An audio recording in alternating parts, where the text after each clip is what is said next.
This story takes place 27 years after the First Corporate War.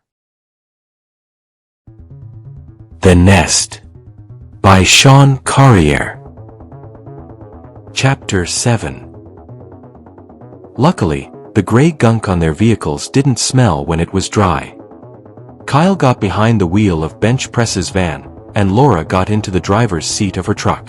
The two then drove out of Fort Iron Horse and made their way back to the Cobblestone Motel. Slick and Bench Press were both light sleepers, and were easily woken up when they heard the horn blasts outside their rooms.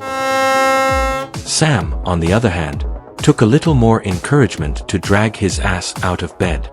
This was provided by Slick, who shouted at Sam's door, reminding him of his share of the reward along with all the drugs and hookers it could buy him. Soon, the team were all gathered in the motel's parking lot, loading their gear into the awaiting vehicles. By the time the eastern sky began to light up, all the equipment was loaded and the team was rolling out. Since Kyle and Laura hadn't slept for over a day and a half, Slick was given the task of driving Laura's truck so the two could catch some much-needed shut-eye. Bench Press happily got back in the driver's seat of his trusty van, with Sam next to him in the front passenger seat. The plan was simple enough.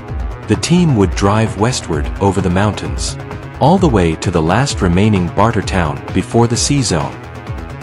There, they would top up their fuel tanks, drain their lilies, put on their brand spanking new radiation suits, and go over any last details before venturing into the radioactive no man's land.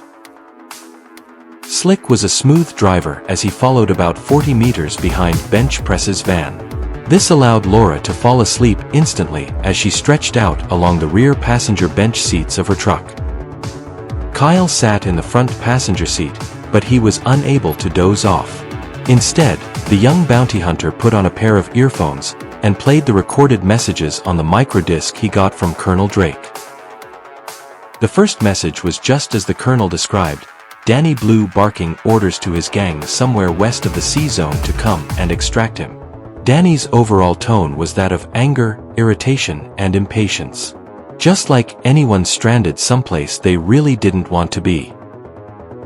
The terrorist leader's voice carried the authority he held over his followers and underlings on the other end of the call.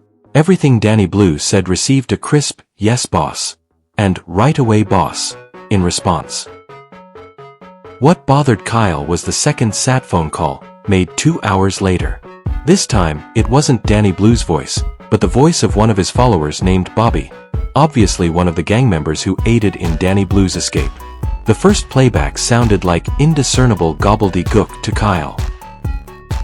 Bobby was panicking and short of breath as he shouted, "Oh God, they're everywhere! They're all over the place!" Then Kyle could hear the sound of gunfire. Before Bobby's voice came back on, "Holy shit! There are too many of them!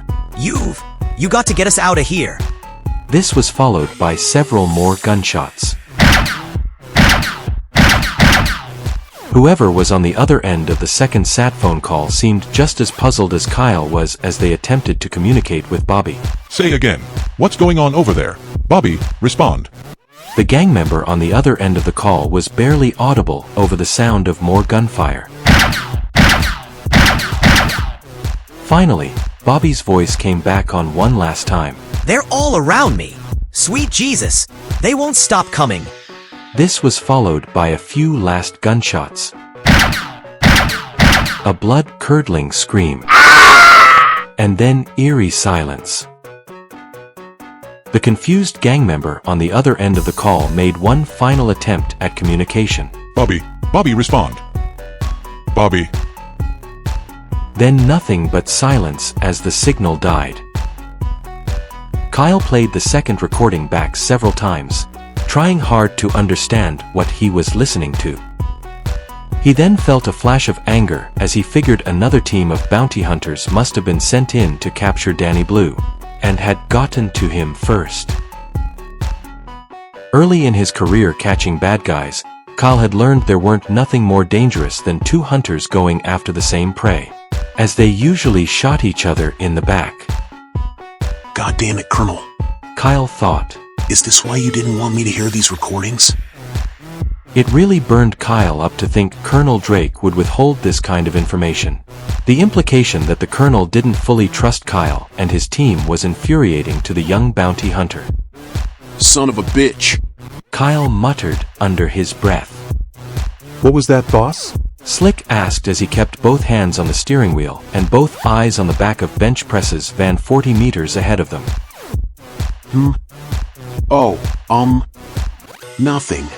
Kyle answered, surprised at himself and slightly embarrassed.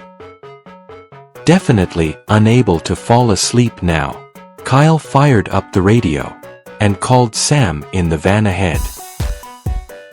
Hey Sam, how's the weather forecast? Kyle said into the radio.